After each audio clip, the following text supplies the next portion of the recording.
Sometimes, one little mistake you make in your past can come back to haunt you later in the future. So Mary was a girl of two nationalities, Cameroon and Nigeria.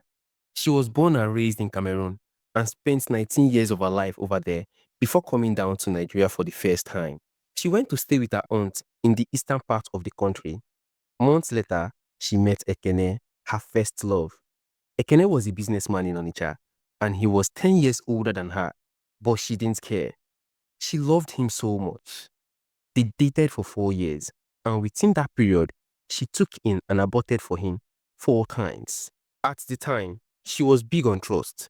She is a kind of girl that when she loves, she doesn't see any other person or any fault from the one she loves. Ekene, on the other hand, was a chronic cheat. Some men fear them. I not blame those people who say you go they trust Adam. At the time Mary was pregnant for him the fourth time, another girl, Oluchi, was also carrying his baby. Mind you, he had only been seeing Oluchi for 3 months and Mary for 4 years. Mary was some weeks pregnant when she lost her mom, her stronghold, her support system, her bestie, her joy. The ordeal melted her spirit and killed the drive to continue living. She ran to the arm of the only person that could console her at the time, the love of her life. Little did she know she would be getting a slap to her face. Not literally, Sha. You dig? She filled him in on the bad news she has just gotten, crying while telling her man how her mom made sure she got the best out of life while growing up, and how she didn't get to say goodbye to her mom.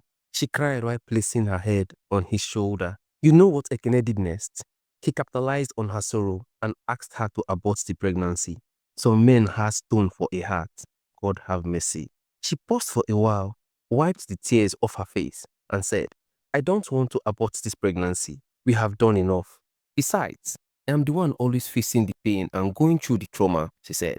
If you don't want the baby, no problem. I am keeping it, okay? Mary was ready to keep the baby, but Ekene had other plans. He said to her, can you cope with all that is happening around you now?